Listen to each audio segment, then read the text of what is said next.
Hey Toros, this is Brenda Mendez from the Career Center, and today we'll be talking about internships leading to your career success.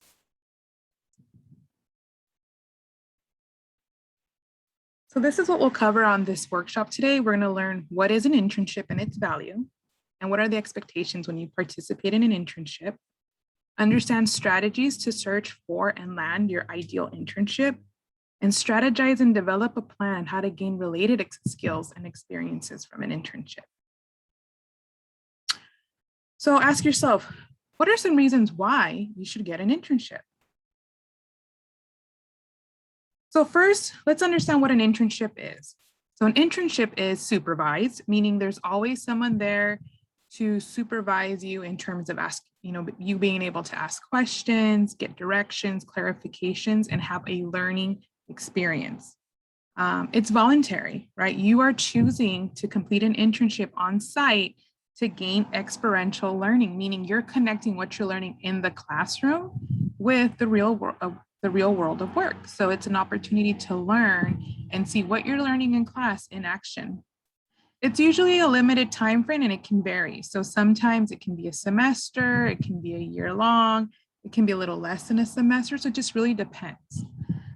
It's practical experience in a professional setting, meaning you're on site, or even now it may be virtual, and it allows you to apply what you have learned in the classroom. It's an opportunity to explore or validate career paths.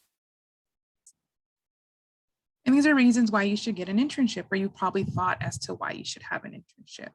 You want to obtain skills that mirror professional fields. So you want to create skills and experiences that relate to your long-term goals.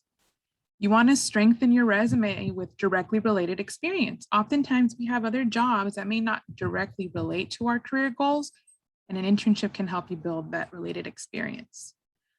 It's an opportunity to grow your professional network. So even though you may not realize it, your supervisor, your internship coworkers, and so forth are all part of your professional network. You build relationships that could lead to career opportunities. So again, it's part of that network. It's oftentimes we talk about the hidden job market, and these folks that are part of your network can lead to potential career opportunities when you graduate.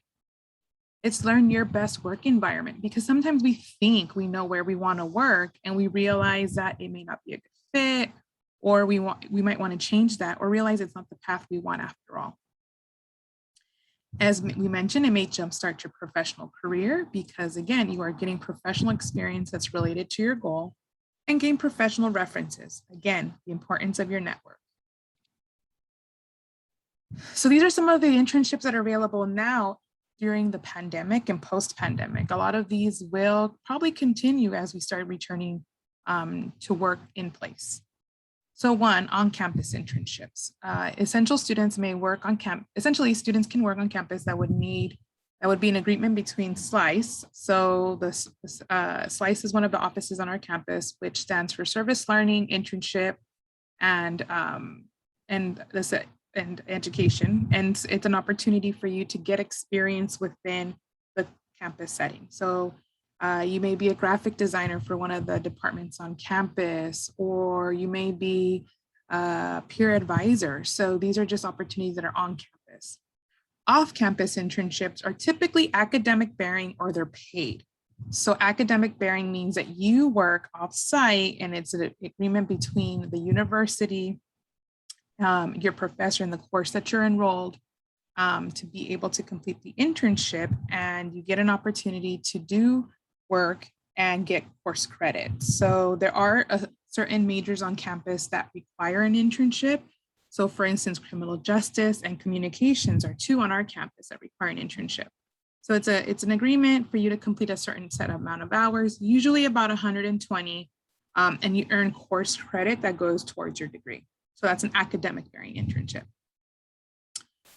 Off-campus internships, but you're not enrolled in class, typically are paid, or you get some type of some kind of stipend, and you may not always need approval from the university. However, you may ask, for safety guidelines, right? If it's in person or if it is remote, so you might want to understand what it may look like for you.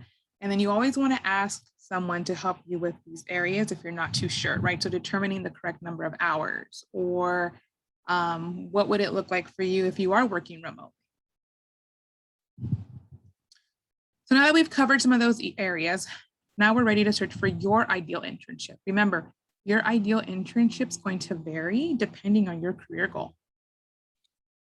So these are some of the resources we have available. We always immediately direct students to Handshake. Handshake can be accessed through your My CSUDH portal, and employers have access to your profile. So here's a helpful tip, is to make your profile and your resume public, because employers actually pay Handshake to be able to look at candidates. And there's opportunities that are nationwide. Handshake is used by over 900 different schools, and it's used across the nation, meaning I can be an employer in New York and want to recruit a student from Los Angeles. So keep that in mind as you're looking at your at the opportunities available for you. And you might want to keep your profile public, and we can definitely help you with that. The career coach can help you make your profile stronger, your resume, your other work-related documents to stand out. We also have a tool called Parker Dewey, and we've partnered with them for micro internships. So you might be asking, what's a micro internship? A micro internship is very different. So as we talked about with the traditional internship taking a set amount of time, right? So it might be a semester or even a year-long internship. Micro internships are just the opposite of that. They're what the word says, micro. So they're smaller in time. So it may be project-based. So these are all paid opportunities that you can complete a project for an organization, and you get paid. So it might vary from 2 weeks, 3 weeks, a month, depending on the project. And if you visit the website listed on the screen, you have access to create an account and apply for micro internships that are in the area. There are a lot of opportunities now that are even posted to do remote work. And these are other ways and resources to land an internship. Doing a simple Google search, right? So we tell students all the time, Google the areas that you're interested in, companies and organizations, or even ask peers, right? Peers that have maybe completed an internship or have suggestions. Talk to your professors. They have a wealth of knowledge. A lot of our professors are also practitioners, meaning that they have or are working in the field. So ask them to give you some suggestions as well. And utilize your social network platforms such as LinkedIn, right? And look at LinkedIn, and LinkedIn has we have our campus profile on LinkedIn.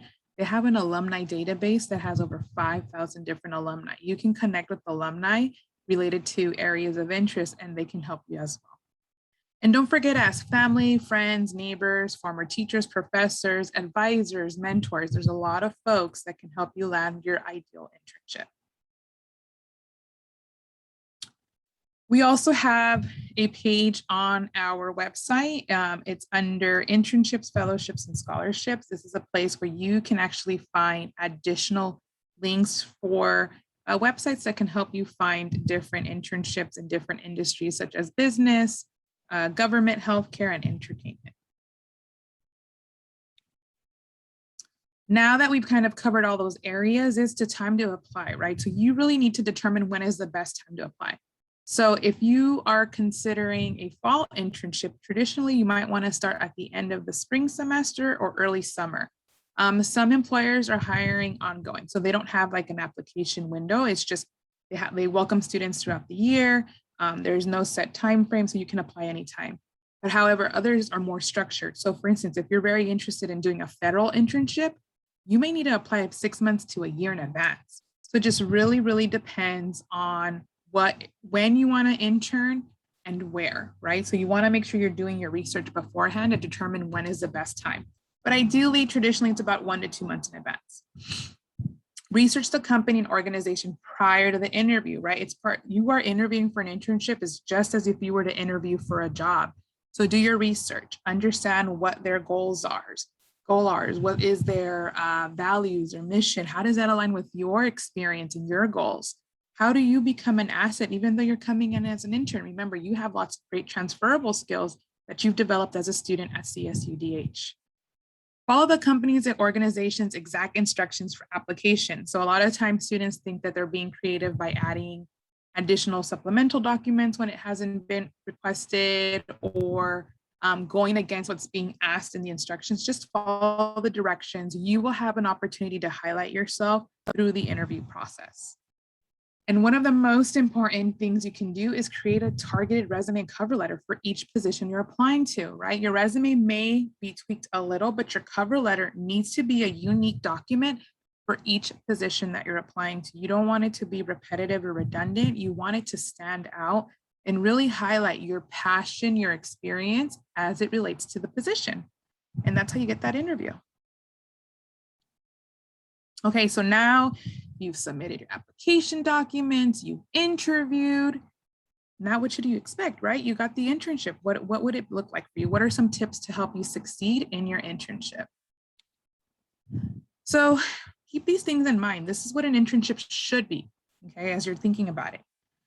Related to your major career and professional goal, right? So I want you to understand that it should relate and develop skills and experiences as it relates to the goals that you have. It's self-directed learning, meaning there's teaching involved. Your supervisor, this is why it's very important that you're supervised, should be providing you direction and support in terms of the learning that you will be doing. It's paid or unpaid, full-time or part-time. It depends. Traditionally, during the fall and spring semester, it'll be part-time because they understand you're a student.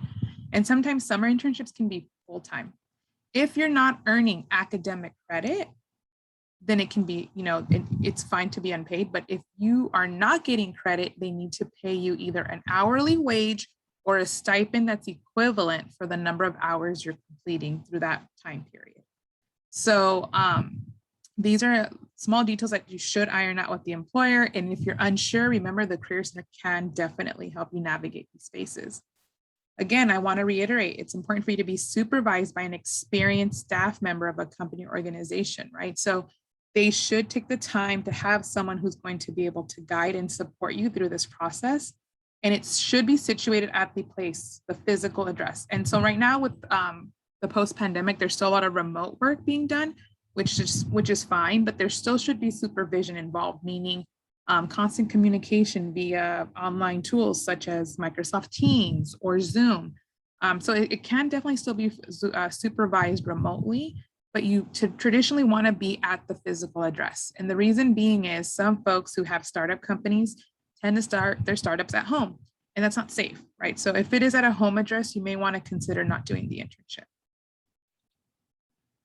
And these are the things it shouldn't be, right? So it shouldn't be unsupervised. It shouldn't be you given a pile of work to figure it out. You should be given support and guidance, as we talked about on the previous slide.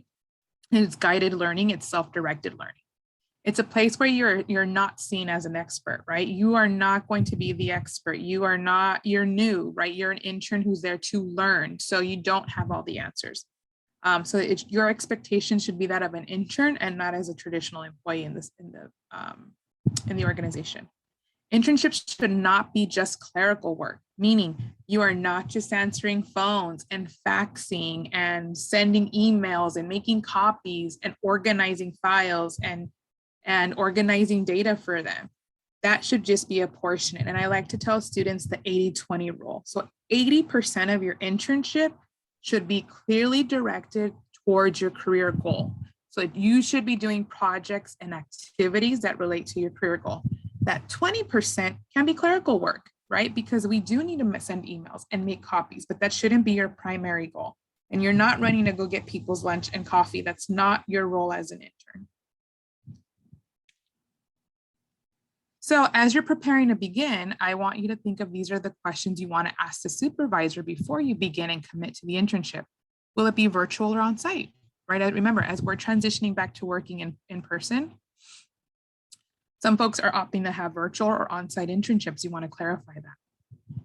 If this internship is virtual, will they provide technology, meaning will they provide you a laptop or any other softwares or tools or training to be able to do the job? Additionally, how are they going to maintain constant communication with the supervisor to complete the internship responsibilities and hours according to, especially if you're in a course, right? In accordance to that coursework that's required of you. If the internship happens to be on site, ask what are the protocols that make sure that they are following government and local regulations, right? There's certain laws and regulations employers must follow in order to hire interns.